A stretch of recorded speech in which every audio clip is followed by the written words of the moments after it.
Olá pessoal, tudo bem? Eu sou o Fábio Liut, sejam todos muito bem-vindos ao canal Unção e Salvo. E hoje a gente vai começar uma série de pregações do Tim Keller a respeito da oração do Pai Nosso, a oração que Jesus nos ensina na Palavra de Deus. Para quem não conhece, o Tim Keller ele foi um teólogo, um pastor presbiteriano lá dos Estados Unidos, em Nova York. Ele é fundador da Redeemer Presbyterian Church, né, a Igreja Presbiteriana do Redentor, lá em Nova York.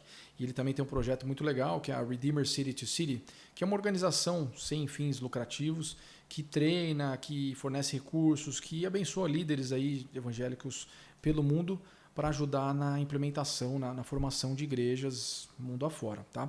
O Tim Keller também foi um exímio escritor, ele lançou best-sellers no New York Times, por exemplo, e inclusive aqui no link da descrição tem alguns livros que eu estou passando para vocês, que eu recomendo muito, entre eles o Deus Pródigo, a oração, que inclusive é o tema dessa pregação de hoje, e a fé na era do ceticismo.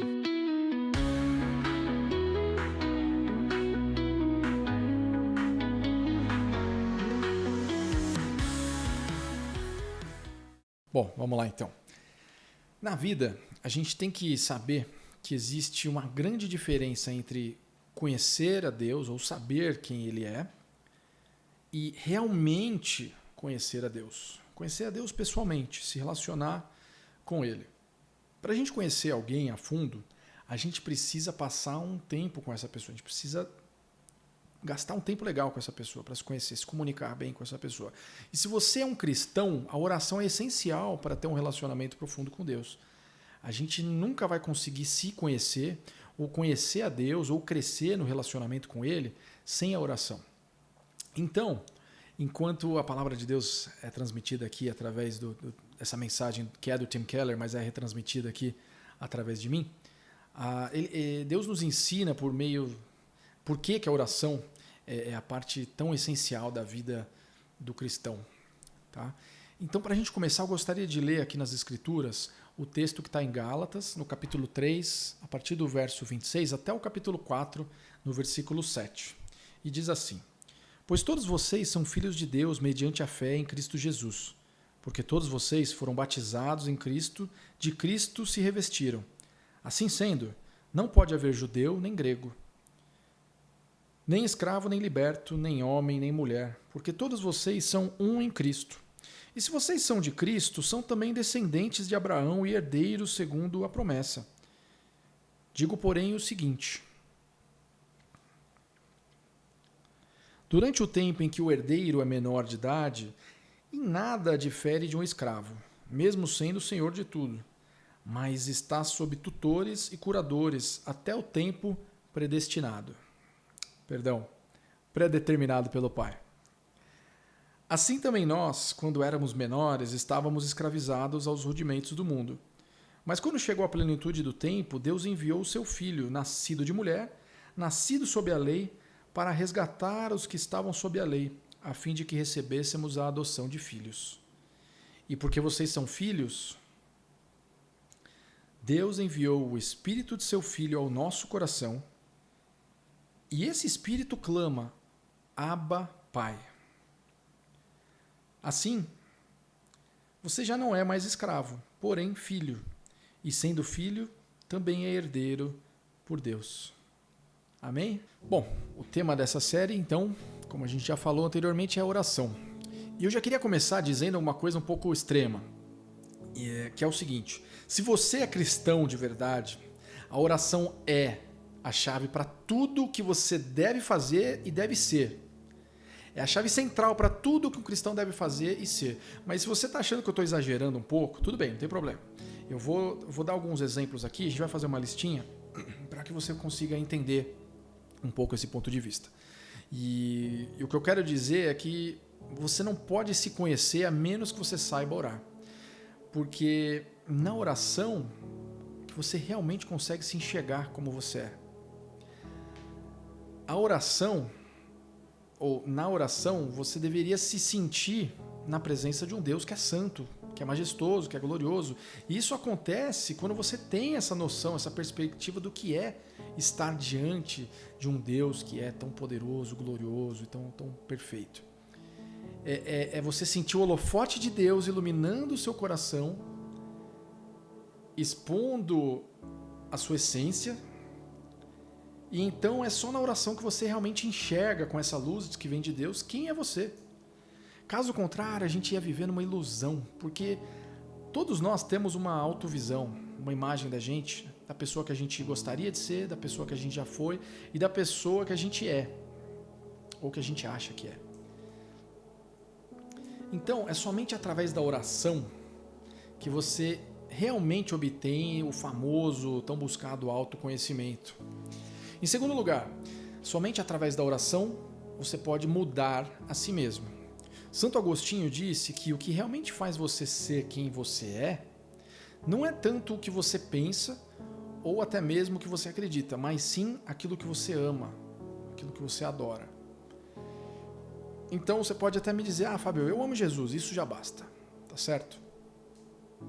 E tá tudo bem, é isso mesmo. Mas, vamos supor aqui, mas o que você realmente ama, tá? E dá valor no seu coração, isso é só um exemplo. Vamos dizer que é a ideia de ganhar muito dinheiro. Então, o que controla a sua mente, o que controla você, o que realmente você é, o que captura a sua imaginação no seu dia a dia, o que te apaixona, o que te motiva, o que te faz levantar da cama, o que realmente você ama é essa motivação de ganhar muito dinheiro. Apesar de você falar que você ama Jesus, etc. E tal. E se é verdade aquilo que Santo Agostinho está dizendo aqui, que são os meus amores que realmente fazem de mim quem eu sou, então a gente não consegue mudar isso. A menos que a gente mude as coisas que a gente adora, as coisas que a gente ama. Porque não basta a gente dizer que a gente tem que mudar o que a gente sabe, ou mudar o que a gente pensa, ou até mesmo mudar as coisas que a gente anda fazendo. Nem tampouco mudar aí o nosso comportamento. Não adianta, não tem o que a gente possa fazer. A única solução é cortar o mal pela raiz. A gente tem que mudar aquilo que a gente adora. E isso, a palavra diz que só vem através da oração. Então vamos lá. Você não pode se conhecer sem oração. Você não pode se mudar a si mesmo sem oração. Em terceiro lugar, você não pode conhecer a Deus sem oração. Porque, como a gente já falou anteriormente, tem uma grande diferença entre saber sobre Deus e realmente conhecer a Deus, certo? Apenas saber sobre Deus, saber coisas sobre Deus é uma coisa. Agora, realmente conhecer a Deus, a gente ter um relacionamento pessoal com Deus, e isso é bem diferente. Então, como é que isso acontece, então? Acontece através da oração, porque a oração, ela é comunicação, é o contato direto. A gente não conhece alguém se a gente não se comunicar com ela, se a gente não conversar com ela. É assim que a gente vai sabendo os gostos, as particularidades. Então, a oração é a chave para a gente se conhecer, a oração é a chave para a gente mudar a si mesmo, e a oração é a chave para conhecer a Deus, para a gente conhecer o nosso Deus. E agora aqui vai uma última coisa dessa lista aqui. Se você ainda não fez, eu recomendo que um dia você faça, que é ler o livro inteiro de Salmos. Na verdade, eu recomendo que você leia a Bíblia inteira, tá? E se você é um crente já antigo e você nunca fez isso, nunca leu a Bíblia inteira, pelo menos uma vez na sua vida, olha, eu não quero ser o chato aqui que vai te pentelhar, que vai te cobrar, mas eu acho que alguma coisa não está indo bem na sua caminhada com Deus. Pronto, falei. Mas vamos falar agora dos Salmos, tá? Você vai ver que os salmistas, durante todos os textos aí, eles estão sempre enfrentando todos os tipos de sofrimentos, problemas eles estão enfrentando doenças, problemas financeiros, depressões, traição, tristeza, perdas. Eles vão tendo que lidar com todas essas coisas. E como é que a gente vê na palavra, como é que eles lidam com tudo isso? Todos eles oraram. Os salmos são orações. E é assim que você e eu também vamos conseguir. É assim que a gente consegue a força que vem de Deus, é através da oração. A gente nunca vai conseguir acessar essa força sem a gente buscar, sem a gente chamar, sem a gente clamar, sem a gente se comunicar com Deus. Você nunca vai conseguir mudar sem oração, a gente nunca vai conseguir conhecer a Deus sem a oração, e a gente nem vai conseguir conhecer a nós mesmos sem a oração. E isso é apenas o começo da lista, tá? A gente podia fazer uma lista enorme do porquê que a oração é tão importante. E a gente ficaria aqui o dia inteiro. Mas eu acho que já foi suficiente mais ou menos para você ter uma ideia de quão importante é a oração na vida do cristão, né? Como a gente já falou, então, a oração é a chave para tudo o que você precisa fazer e ser como cristão. Então, como é que a gente faz isso? E essa é uma boa pergunta. Se a gente lembra do filme Gravidade, lembra? A Sandra Bullock, que é a atriz da trama, ela interpreta uma astronauta que ela está presa no espaço e ela acha que ela vai morrer. E a certa altura, a personagem dela fala: eu nunca orei, nunca ninguém me ensinou, eu não sei como fazer. E isso, o Tim Keller fala que provavelmente é uma grande mentira, não é verdade. E a razão pela qual provavelmente isso não é verdade é que ela provavelmente alguma vez na vida ouviu a oração do Pai Nosso. Todo mundo conhece a oração do Pai Nosso, não é? A oração do Pai Nosso, ela é a resposta definitiva de Jesus para aquela pergunta: Senhor, como devemos orar? E a oração do Pai Nosso é certamente o conjunto de palavras talvez mais repetido, mais falado na história de toda a raça humana. Quase certamente mais pessoas fizeram a oração do Pai Nosso do que qualquer outra coisa nessa terra. Então, é uma oração extremamente conhecida e é a única resposta que Jesus nos dá à pergunta: como devemos orar? Mas, para ser justo, a razão pela qual isso não ajuda muito a gente aqui, no ponto de vista prático, a oração do Pai Nosso, se você olhar bem, cada frase da oração do Pai Nosso, ela é na verdade um grande apanhado, um grande compêndio de ensinamentos da Bíblia toda, preciosíssimos, ensinamentos maravilhosos, mas eles estão condensados ali. Porque quando a gente diz que venha o teu reino, qual é o reino? Ou quando a oração diz: perdoa as nossas dívidas assim como nós perdoamos os nossos devedores. O que é isso daí? E quando a gente diz o termo Pai Nosso, que é o que a gente vai ver no vídeo de hoje, na pregação de hoje, e o que significa isso? Em outras palavras, toda vez que a oração do Pai Nosso é dita, ou quando Jesus nos passa, né, nos fala, nos ordena que a gente deve fazer a oração dessa maneira, quando a gente estiver orando, a menos que você saiba muito, totalmente, tudo sobre a Bíblia, o que a Bíblia diz, sobre o que significa chamar Deus de Pai, ou se você sabe muito sobre o que é esse reino, basicamente, se a gente não souber tudo isso, basicamente a gente não poderia usar essa oração, a gente não poderia usar esse modelo. Portanto, quanto mais a gente souber da palavra de Deus, da mensagem bíblica por trás de cada frase, de cada detalhezinho da oração do Pai Nosso, mais rica e mais poderosa e significativa ela vai ser para a nossa vida diária com Deus. E é quase nesse sentido, quando Jesus deu a oração do Pai Nosso para a gente, ele estava dizendo: leia a Bíblia, domine essa Bíblia, conheça toda a doutrina bíblica, então essencialmente ore e se comunique com Deus da forma mais plena e coerente possível. Porque se você parar para analisar, praticamente toda a Bíblia está condensada na oração do Pai Nosso. Ela está comprimida e transformada em adoração, em petição, em confissão e ação de graças. Então, nessa série de vídeos que a gente vai fazer agora nas próximas semanas, a gente vai fazer o seguinte: nós vamos analisar frase por frase da oração do Pai Nosso. E não significa que a gente vai ficar voltando toda semana para Mateus 6 e ficar repetindo a oração do Pai Nosso. A gente vai ler a oração do Pai Nosso e a gente vai pegar as palavras, ou as palavras-chave, as frases-chave, e a gente vai dissecar devagarinho o que elas estão dizendo sob a perspectiva das Escrituras. E assim, devagarinho, a gente vai caminhando para outros lugares na Bíblia também, coletando mais informação, e essas informações vão nos dando mais acesso à doutrina e ao ensino bíblico para cada frase, esclarecendo para a gente a oração do Pai Nosso, tá certo? Então, hoje a gente vai ver o que significa quando Jesus nos ensina a orar o Pai Nosso. Você vê que ele começa com o termo Pai Nosso, e essa é a base para todo o resto da oração. Saber que Deus é nosso Pai, Pai Nosso. Tratar Deus como Pai, reconhecendo que você também é filho dele. Então, o que significa então a gente orar Pai Nosso? E é muito mais complicado do que parece, muito mais complicado do que a gente pensa. Olhando para a passagem que a gente viu agora, essa passagem é apenas uma das passagens que a gente pode salientar aqui, exemplificar, mas o que é muito intrigante para a gente nessa passagem é que nos versículos 4 e 5 ela descreve tudo o que Jesus Cristo veio a fazer aqui na Terra. A gente pode dizer que o clímax, que a razão pela qual ele veio, o propósito da salvação foi o quê? Foi para que a gente pudesse receber a adoção e a gente pudesse ser chamado de filho de Deus, de novo, para que a gente pudesse receber a adoção. Então, a partir de agora, a gente ora ao nosso Pai, porque nós fomos adotados e a gente faz parte agora dessa família de Deus. Então, a gente vai examinar aqui rapidamente 3 pontos. O dom da adoção, o significado da adoção e o que significa ser adotado, e a razão pela qual a gente pode ser adotado, e depois a gente vai aplicar isso no nosso dia a dia através da oração.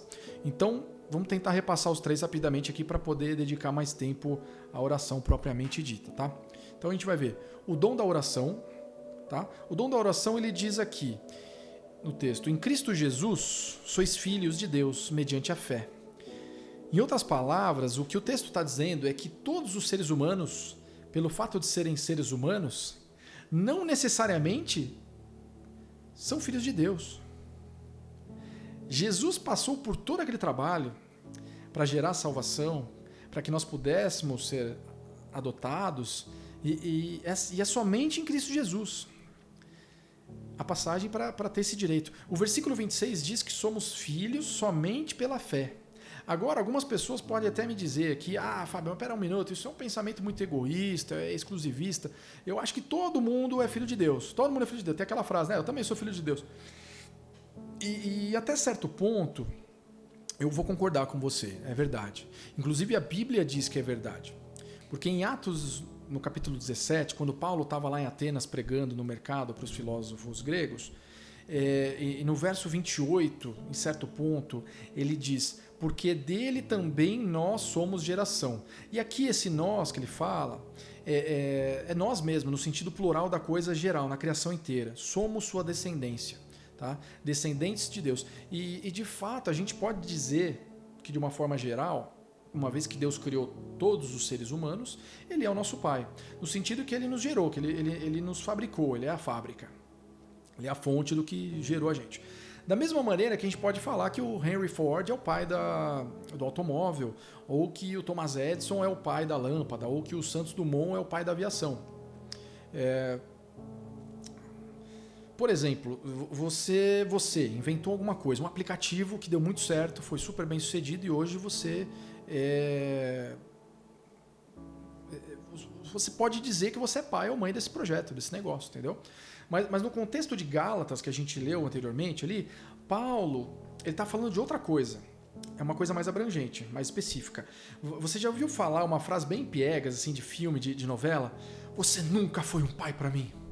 Você sabe que a pessoa tá realmente dizendo, né? Você nunca foi um pai para mim. Quando a pessoa está dizendo isso, essa frase, ela na verdade quer dizer que você foi o meu originador biológico, você me criou, você me trouxe a vida, me trouxe a existência, mas você nunca teve um relacionamento comigo, de um pai que deveria ter com um filho. E é disso que Paulo está falando aqui. Ele está tentando dizer em Gálatas, claro, todos os seres humanos foram criados por Deus, e nesse sentido a gente sabe que a gente pode dizer que Deus é nosso pai.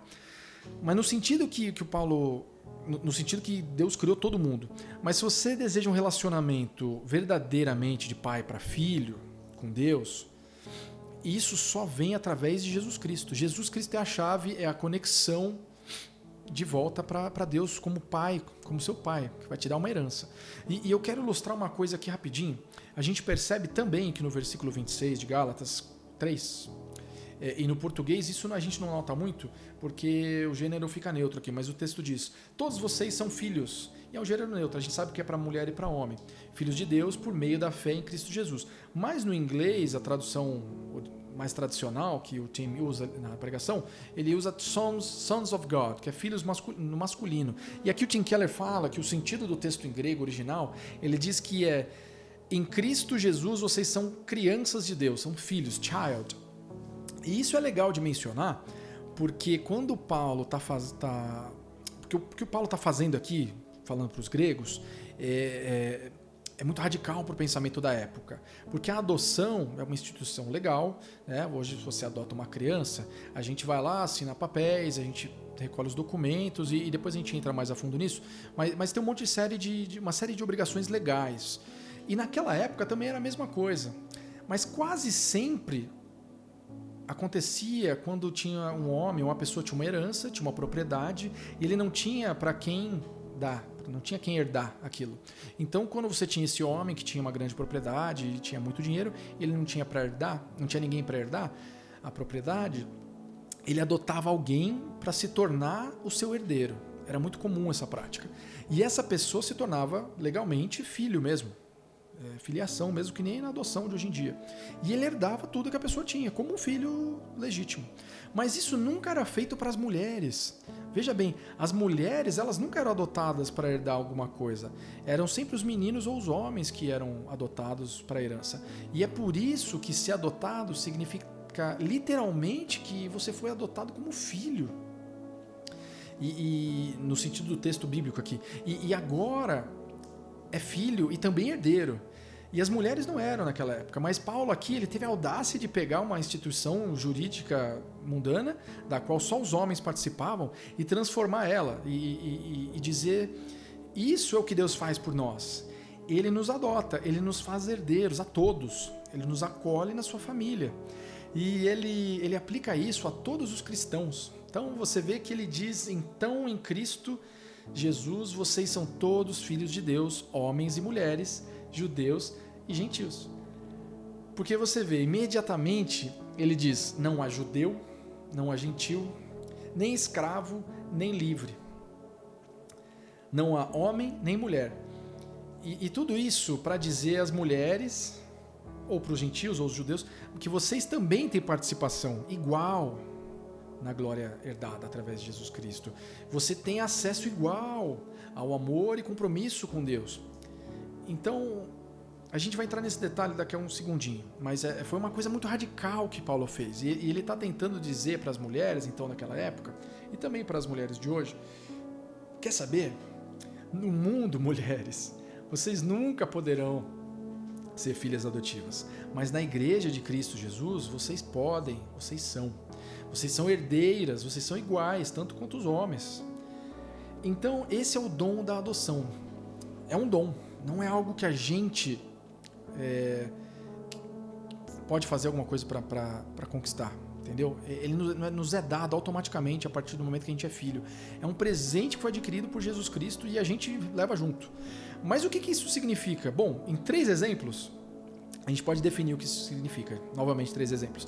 Na verdade, tem mais de 3, mas a gente vai usar 3 para manter o padrão aqui, tá? E vai dar para entender a essência da coisa. Ser adotado significava naquela época, e também significa hoje, espiritualmente falando, que você receber uma herança, você tem acesso incondicional ao amor, à proteção desses novos pais que te adotaram. E você recebe também um novo nome, uma nova identidade. Então, resumindo, você recebe uma herança, você recebe um relacionamento e você ganha uma nova identidade. Herança, relacionamento e nova identidade. A gente vai ver essas 3 coisas mais a fundo agora, mas em primeiro lugar, se você foi adotado, tanto naquela época quanto agora, isso significa que a criança adotada se torna um herdeiro da riqueza dos pais.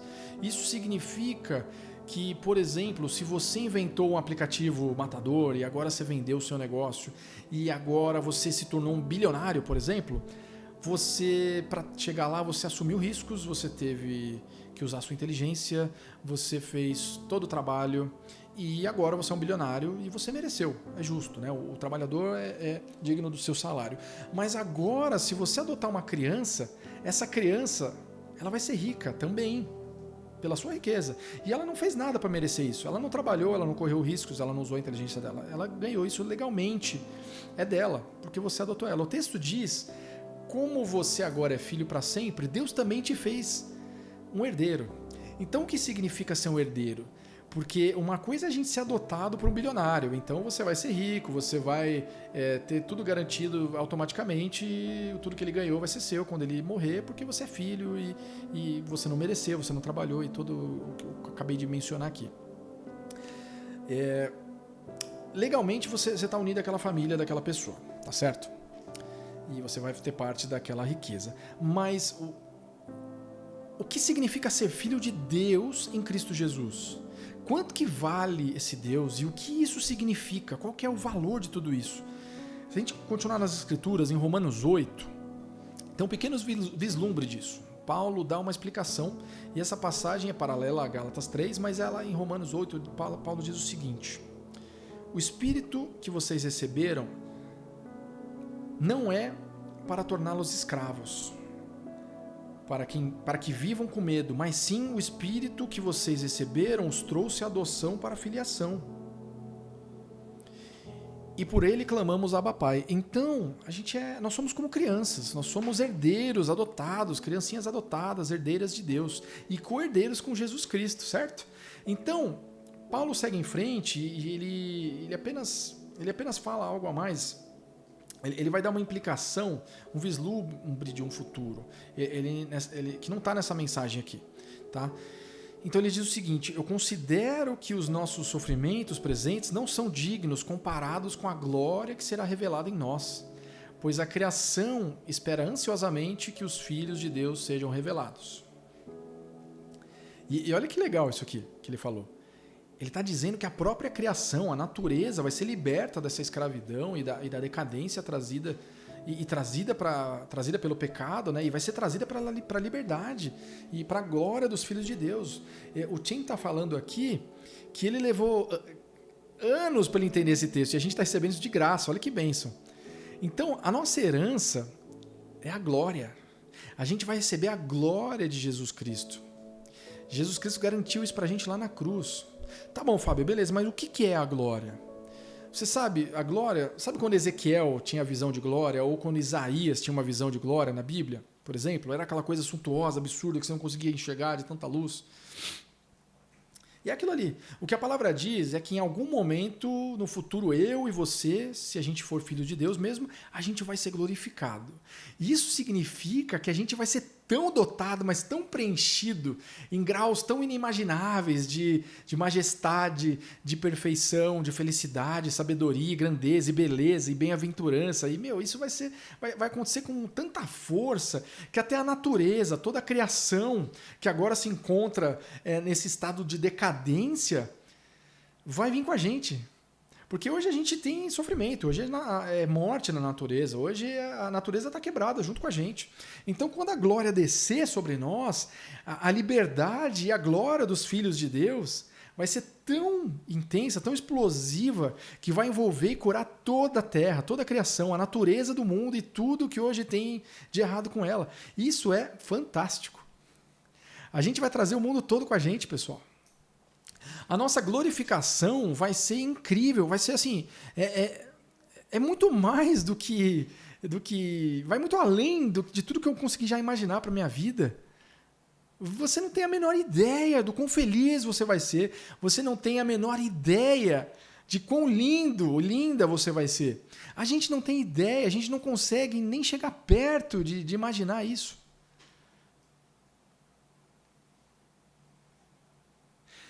E o mais legal é que é garantido, é automático, faz parte do pacote. E assim como a criança que foi adotada lá pelo bilionário,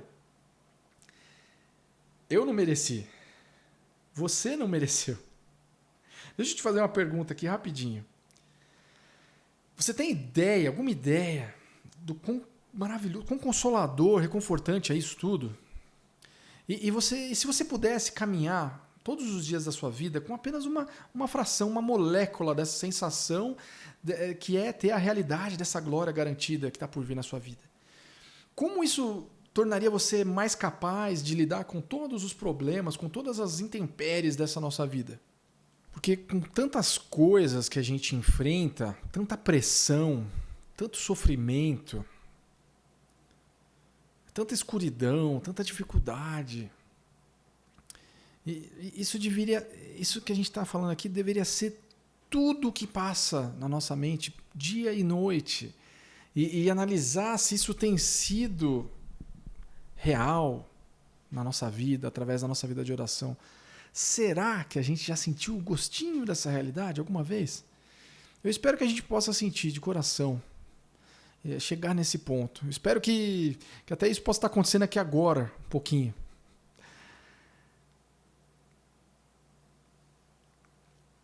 Enquanto eu estou tentando aqui descrever para você tudo isso, e eu provavelmente estou fazendo um trabalho terrível, mas eu espero de coração que Deus possa falar no teu coração.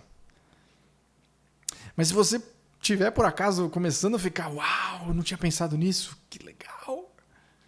Então eu quero que você se apegue nisso. Que você se apegue nesse sentimento, porque isso é o que nos espera. Nós somos herdeiros. E se nós somos filhos de Deus, Deus nos fez herdeiros. Isso significa que realmente não interessa, não importa se o seu chefe pensa alguma coisa ruim de você, o que ele pensa, não importa se alguém destruiu a sua reputação, ou não importa também se você tem uma doença incurável, crônica, que não vai passar jamais. Não importa se você está magérrimo ou se você engordou 10, 20 quilos. Sabe, você nem devia ligar para essas coisas.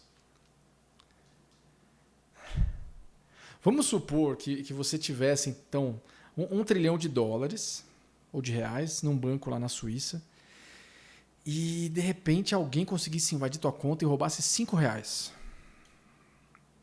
Você ia ficar chateado? Você nem ia se dar conta. É lógico que não. Você não está nem aí para isso. Mas, ainda assim, mesmo a gente tendo toda essa garantia de que Cristo é a nossa segurança, quando alguém critica você, quando alguma coisa dá errada na sua vida, ou a sua reputação está em xeque, ou sei lá, aí você fica destruído, o mundo acaba, o seu dia acaba. Se isso acontecesse, ou se isso acontece, ou você não é filho de Deus, ou você é, mas você ainda não tem ideia do que significa ser um filho de Deus. Então, essa foi a primeira coisa da nossa lista. A segunda coisa é que a gente ganha acesso. Você tem um relacionamento no qual você tem acesso ao amor, ao tempo, à atenção, à proteção desse Deus que agora é seu pai. E é incondicionalmente, para sempre. Porque ele é seu pai. Ele não vai te abandonar. O texto aqui diz, porque vocês são filhos, Deus envia aos nossos corações o Espírito do seu Filho. O Espírito que clama, Abba, Pai. A propósito, esse termo, Abba, Pai, é muito interessante a gente ver as pessoas que estudam, que sabem alguma coisa a mais aí sobre linguagem, tentando traduzir a palavra Abba. E o problema é que, na verdade, não tem nenhuma palavra que seja parecida com essa para a gente traduzir. Essa é uma palavra do aramaico e que, na verdade, é uma palavra que era usada pelas criancinhas pequenas, que não sabiam falar direito ainda, para se dirigir aos seus pais. E é uma palavra que mais tarde, com costume, acabou sendo usada pelos adultos também. Mas ela não é uma palavra exatamente assim como o papai ou a mamãe, que é um jeito mais carinhoso, mais íntimo de falar. É uma coisa mais como um neném que não sabe falar ainda, tipo mamá, papá, sabe? Que ainda está se esforçando para aprender. O Tim Keller fala que no sul dos Estados Unidos, muitas vezes, até hoje, você pode encontrar adultos que ainda chamam suas mães de mama, por exemplo, ou papa, para o papai. E isso lembra a gente que nós somos crianças e, ao mesmo tempo, a palavra não é mamãe. É mais do que isso. A gente é mais dependente, a gente é mais indefeso. É um pouco mais difícil, né, de traduzir essa palavra do que a gente pensa. Mas, de qualquer forma, significa que, por quem eu sou, eu sou filho, eu sou um neném, eu sou filho de Deus. E eu tenho acesso a um Deus de um jeito que ninguém mais tem. É uma coisa íntima. E talvez você possa até, por exemplo, na sua vida pessoal, você ter um ótimo chefe. É um chefe que é muito gentil, muito gente boa, muito legal com você. Ele tenta desenvolver suas habilidades, ele te coloca para cima e é um chefe muito bom. E ele queira que você evolua e cresça na sua carreira e tenha sucesso. Mas deixa eu te dizer uma coisa. Seu chefe, ele não é seu pai. O seu chefe não é o seu tutor.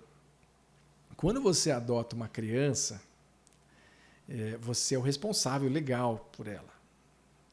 Você é o responsável por essa criança do ponto de vista de você ter que proteger, de dar atenção, carinho, cuidado para ela.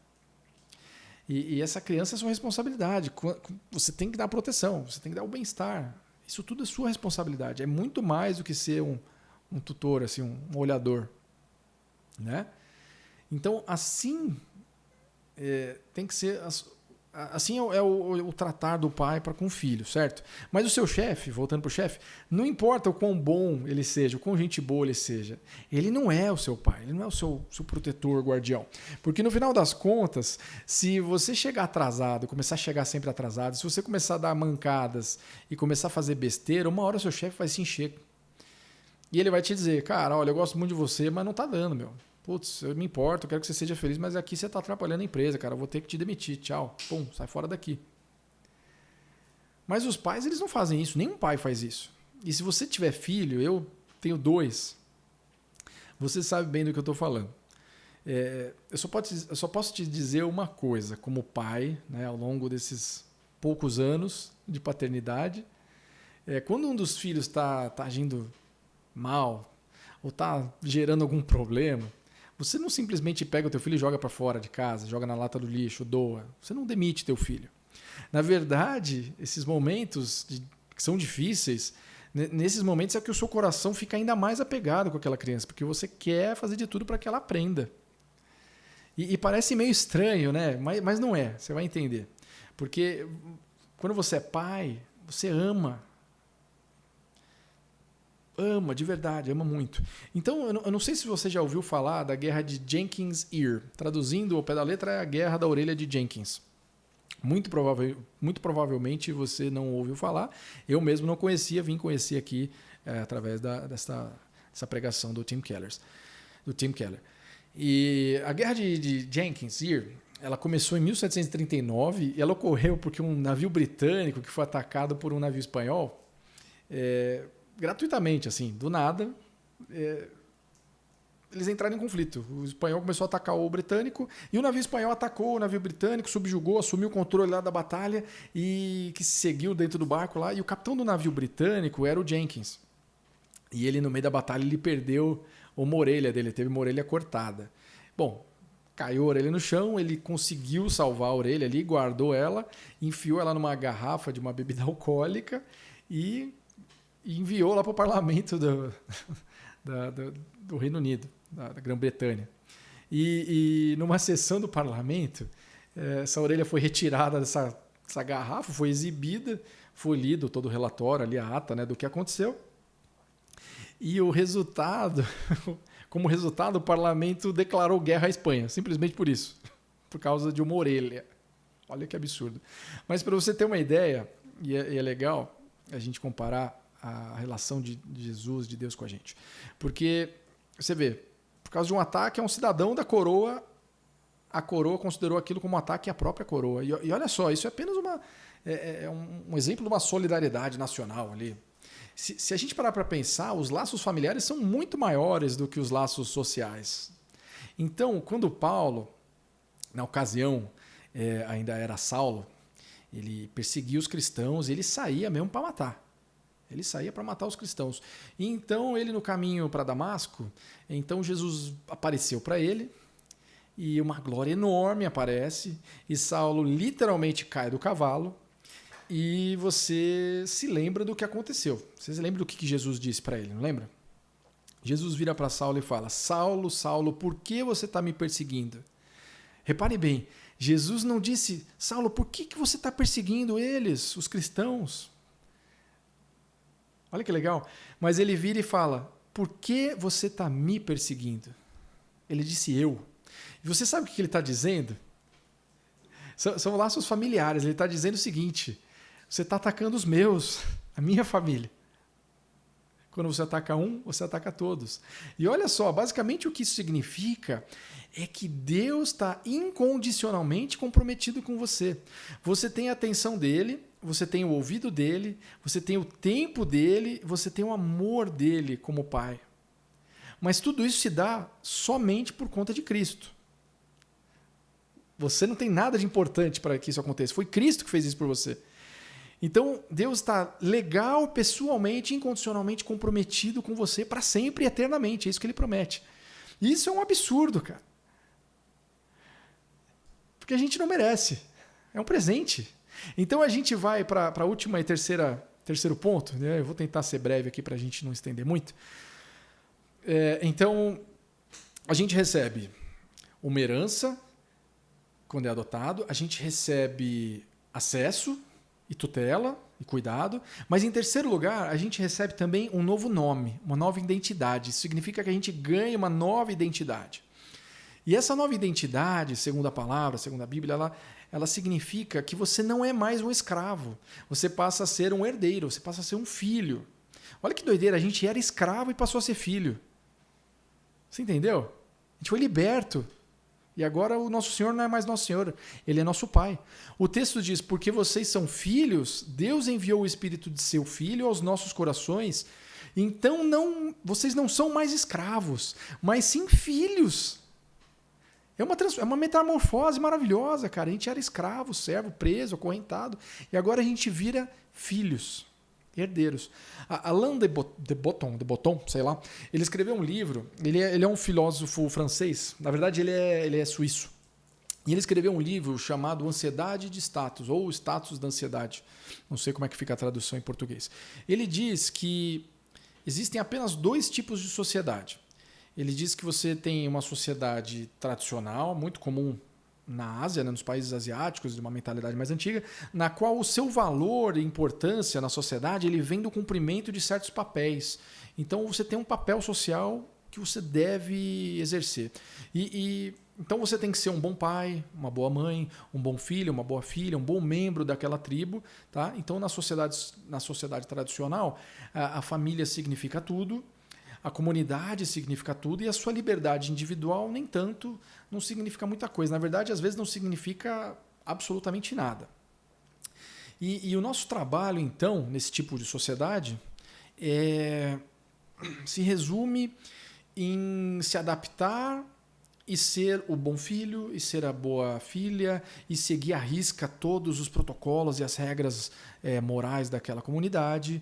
Então, ele diz que o que significa fazer parte dessa sociedade tradicional, na verdade, o que significa isso tudo que eu falei, fazer parte da sociedade tradicional, é que as pessoas, na verdade, elas estão sempre sendo esmagadas e esmagadas pela culpa.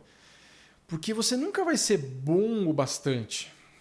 Você nunca vai ser um filho bom o suficiente, ou uma filha. Você nunca vai corresponder às expectativas dos seus pais 100%. E você só vai, então, continuamente sendo esmagado pela culpa. Que você não consegue ser aquilo que você deveria ser. Você não tem liberdade.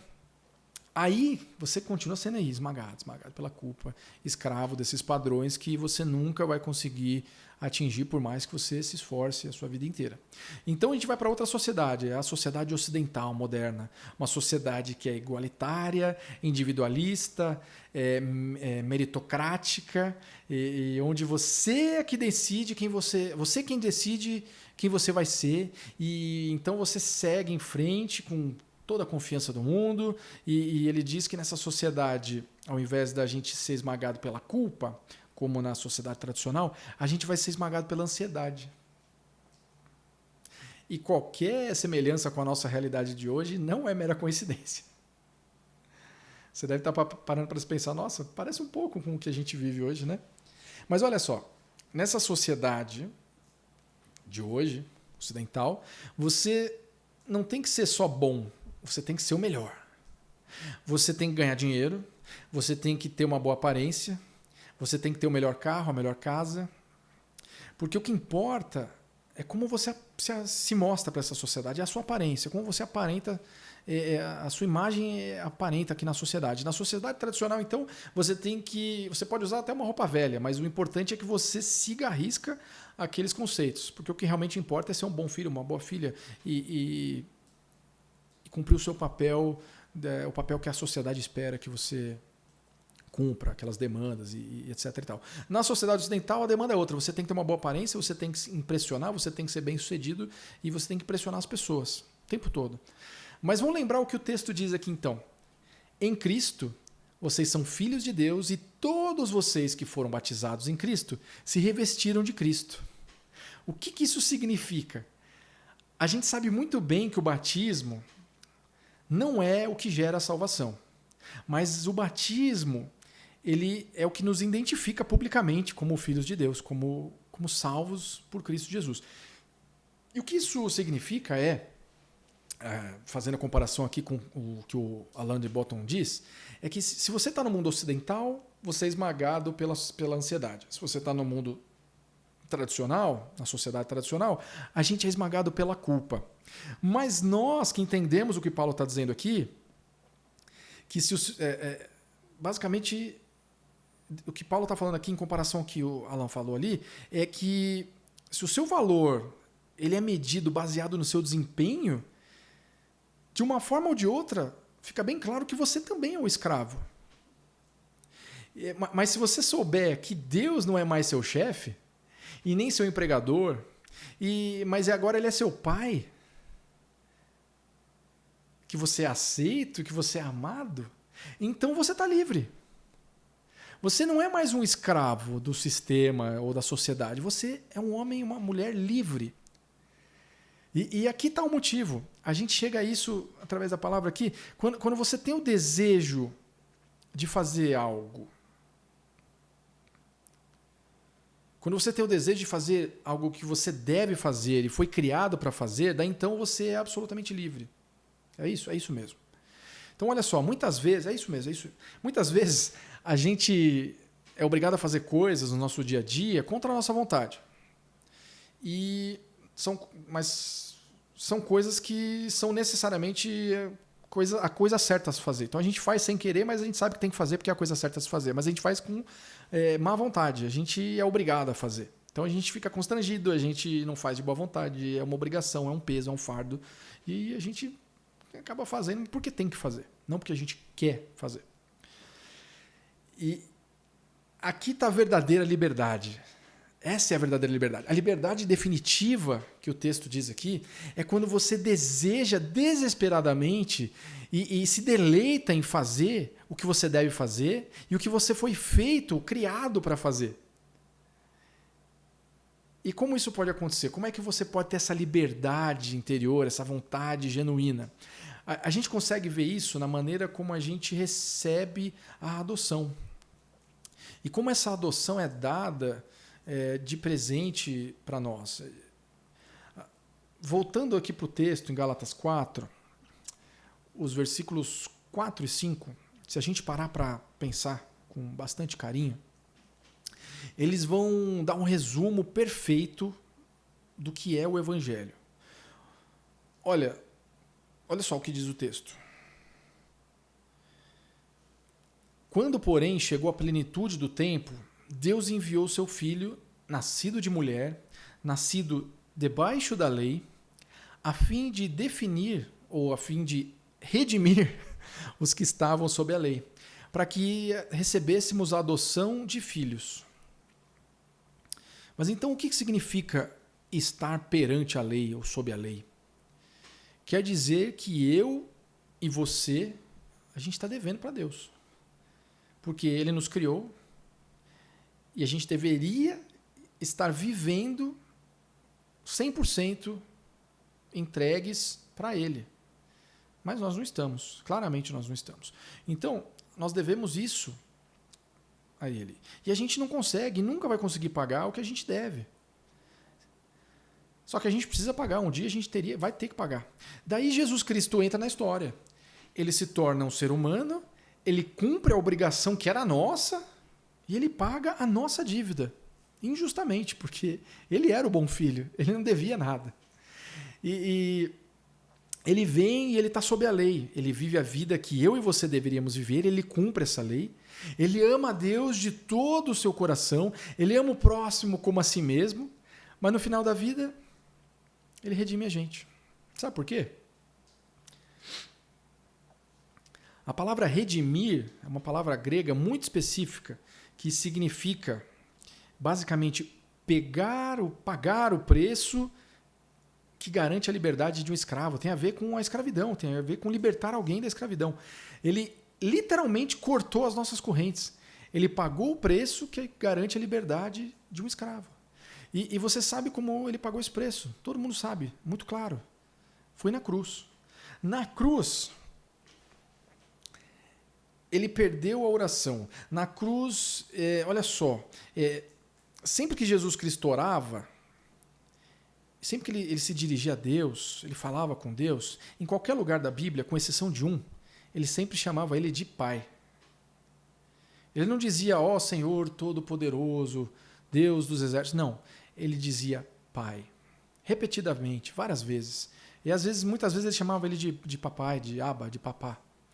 Isso mostra que ele tinha essa intimidade de filho, realmente.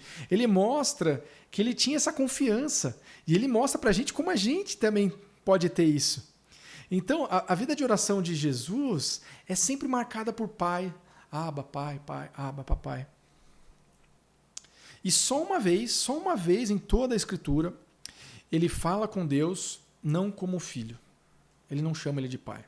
Você se lembra onde está? Foi na cruz.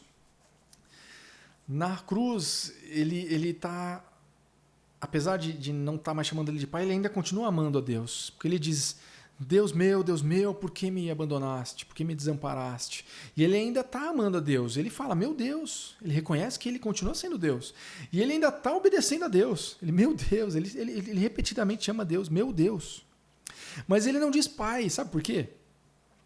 Porque o pai, nesse momento da crucificação, ele não está sendo o guardião, o pai. O pai não está protegendo o filho. O pai não está demonstrando o seu amor, o amor que deveria ser demonstrado para com o filho. O pai está fazendo o que os pais não devem fazer com seus filhos. Ele está abandonando Jesus. Isso parece uma coisa muito horrível, mas não é. Eu vou explicar por quê. Porque na cruz, Jesus recebeu o tratamento, ele está recebendo ali naquele momento o tratamento que nós deveríamos estar recebendo, nós merecemos. Ele foi expulso da família naquele momento para que a gente pudesse dar lugar para a gente voltar. Ele pagou o preço que a gente merecia pagar. Jesus Cristo perdeu a filiação que ele merece, com todos os méritos dele, para que a gente pudesse ter essa filiação sem mérito nenhum. Ele foi expulso, ele pagou o preço máximo para que a gente pudesse ser trazido de volta para perto de Deus e chamar ele de papai. E quando a gente entende e vê Jesus fazendo isso, a gente passa a querer também fazer a mesma coisa e agradar a ele. Porque através de Jesus a gente recupera o nosso papai. Porque através de Jesus, ele nos protege. Porque ele nos amou mesmo a gente merecendo toda a ira e castigo dele.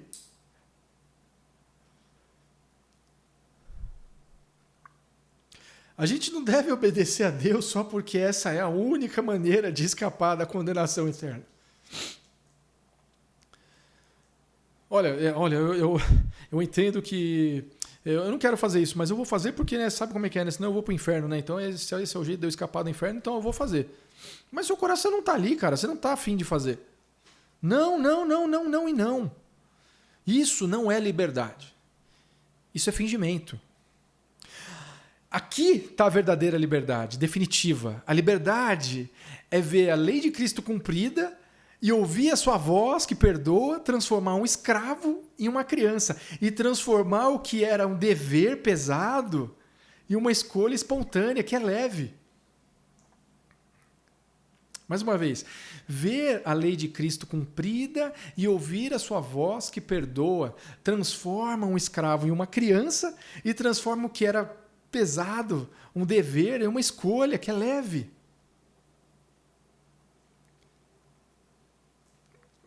Quando eu vejo que ele fez isso por mim, para que eu pudesse de novo ser filho, cara, isso me torna um filho.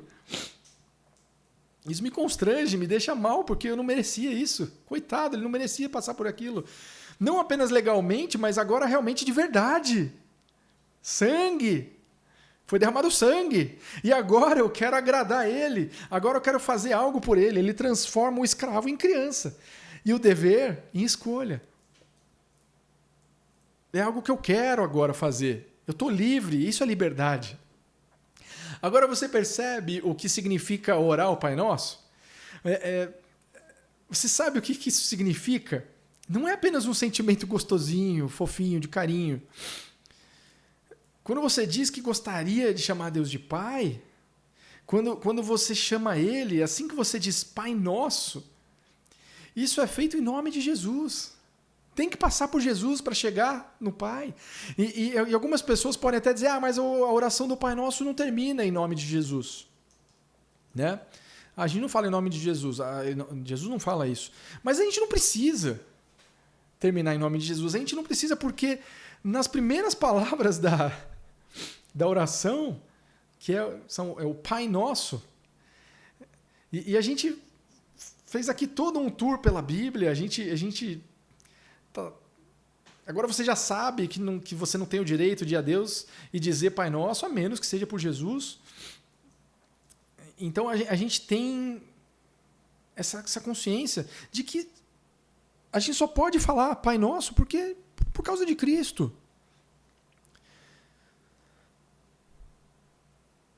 A gente não merece, foi merecido, é um presente maravilhoso. Isso é impressionante, cara. É incrível o custo que Jesus Cristo suportou para que eu e você pudéssemos orar assim, com total confiança. É algo extraordinário. É uma coisa que me emociona, sabe? Porque se você estiver orando ao Pai Nosso que está no céu, você não vai conseguir passar pela parte do Pai, que é a primeira parte, sem que ao menos isso não seja algo emocionante, sem que isso não triture o seu coração, não aqueça o seu coração. Se você não entender o que isso significa, e não tem como. E pensa aqui comigo, Jesus orou ao nosso Pai, por quê? Porque ele era perfeito, ele merecia, ele tinha direito de se referir a ele como Pai. Ele era o Filho perfeito. Então, ele merecia que Deus respondesse todas as orações e ele merecia que Deus ouvisse todas as suas súplicas, todas as vezes que ele se dirigisse a ele. E agora Jesus diz pra gente, quando você for orar, ore Pai Nosso, porque eu morri por você e agora você está em mim. E quando você crê em Jesus Cristo, você é apresentado como ele foi. E quando Deus te ouve, ele te vê, ele vê Jesus. Ele te trata como se você merecesse o que Jesus merece, apesar da gente merecer o total oposto. A atenção que Jesus merece, o amor que Jesus merece, a consideração que Jesus merece. Quanto ele merece? Jesus merece tudo. Ele é o Rei dos Reis, o Senhor dos Senhores, o nome acima de todo nome. Tudo. E é assim que Deus trata você agora. Porque ele te vê como um filho. Você está entendendo o tamanho do que Jesus fez por mim e por você? Você viu o tamanho, a importância que é o valor, o quão precioso é a gente falar Pai Nosso? Primeiramente, para a gente orar o Pai Nosso, a gente tem que chegar com humildade, porque o direito de vir a Deus e chamar Ele de Pai custou o mais alto de todos os preços. Jamais, jamais, por favor, nunca vai até Deus dizendo, meu Deus, eu tenho vivido uma vida boa e digna, eu tenho feito tudo o que o Senhor quer, então, por favor, me dê isso. O Senhor tem que me dar isso porque eu estou sendo bom. Se você age assim, você não está indo em nome de Jesus. Você não está indo a Deus como um pai. Você está indo como um gênio da lâmpada, como alguém que deve um favor. Você está esquecendo do fato de que tudo que a gente recebeu é imerecido. E que por melhor que a gente possa tentar agir na Terra, a gente ainda não merece. Na verdade, se você tiver o mínimo, o menor indício no seu coração de que é melhor que Deus realmente te dê o que você está pedindo, porque você vive uma vida muito boa, porque você se esforça, ou que você acha que merece alguma coisa, Deus não pode te dar isso. Eu não quero que Deus te dê isso. Nem é bom que Deus te dê isso, porque seria a pior coisa da sua vida Deus te dar alguma coisa quando você pensa dessa maneira. Não é seguro Ele te dar isso para você. Porque o Tim Keller, ele diz na pregação original que durante a vida dele toda como pastor, a carreira dele toda como pastor, ele conversou com muitas pessoas que tiveram essa mesma postura, que disseram, eu vivi uma vida muito boa, e então eu pedia, mas Deus não me dava. E aí minha fé foi enfraquecendo e eu me afastei dele, porque que Deus é esse que não me ouve? Como Deus podia te dar algo que quando você conseguisse, só ia te ajudar na sua trajetória indo rumo oposto de Deus, rumo à sua autossuficiência, rumo ao seu orgulho, rumo à sua arrogância, mas que para você com certeza parecia ser uma bênção, ser uma coisa maravilhosa. Deus jamais poderia te dar algo que fizesse você se afastar dele. Se você é filho, ele vai cuidar de você, ele vai te trazer para perto dele. Orar o Pai Nosso, primeiro, significa que eu não mereço. Mas, em segundo lugar, orar o Pai Nosso significa que eu sei que Deus vai me ouvir. Pai! E mesmo que ele não me dê aquilo que eu pedi, e a gente vai voltar nesse assunto durante a série, perdão. Mesmo que ele não dê exatamente o que você está pedindo, e se você é pai, você sabe disso, às vezes você tem que falar não. E às vezes você não pode dar, porque é o melhor para o seu filho. Você quer que seus filhos sejam felizes, você quer poder dar tudo que a criança quer. Né? E quando ela começa a chorar, ou quando ela fica triste, você morre por dentro, você fica acabado, porque você queria dar tudo o que a sua criança quer, tudo que você de mais maravilhoso você queria dar para ela. E você tenta descobrir, às vezes, uma outra maneira de dar para eles, de fornecer aquilo para ela, e não dá. Mas você não acha que Deus também não vai fazer isso com a gente? E Ele sabe muito melhor do que a gente o que é o melhor para a gente. A gente precisa ter toda essa humildade, essa reverência absoluta para orar o Pai Nosso. Mas também confiança. Uma confiança total, confiança desavergonhada, uma confiança que joga a gente para os braços do nosso Pai, que é nosso Deus. Que está aqui para você. E Ele vai atender a sua oração. Ele vai fazer algo incrível com ela. Mesmo que seja exatamente o oposto daquilo que você pediu.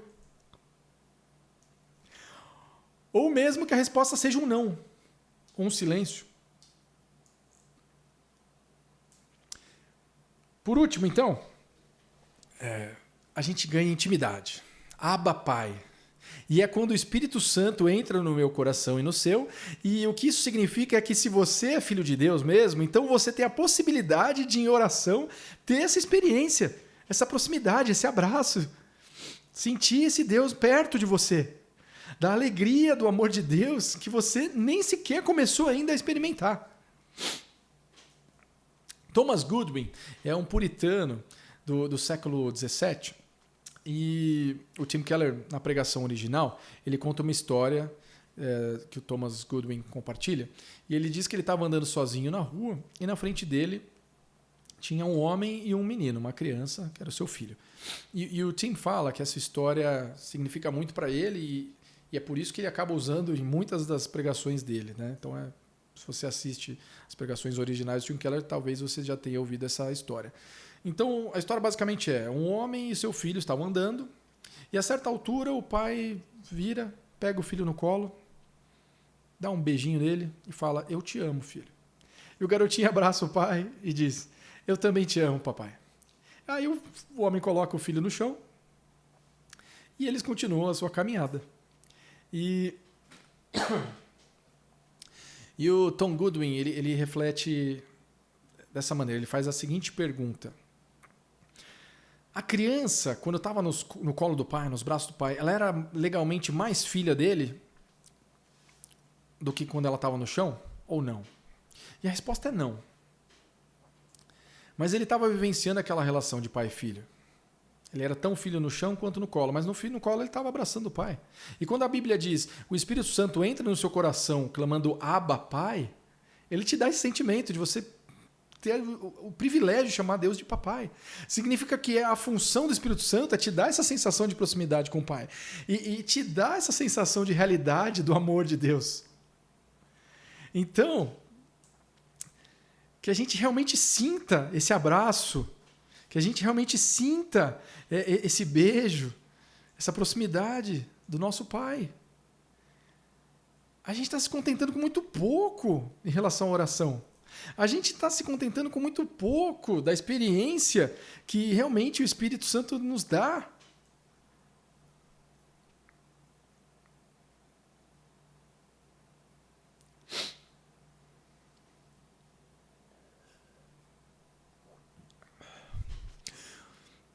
O Pai Nosso é orar com humildade, é orar com confiança e é orar sem vergonha nenhuma, porque Ele é teu Pai. É orar com alegria e é orar com a expectativa de que existe um amor para ser derramado no nosso coração, para que a gente possa compartilhar com esse mundo também, em forma de gratidão pelo que foi feito com a gente. É um amor, uma coisa extraordinária que a gente nem começou a experimentar ainda. Então a gente tem que pedir. Vamos pedir para Ele. Vamos orar então. Senhor Deus, hoje a gente percebe e a gente aprende o quão importante, o quão valoroso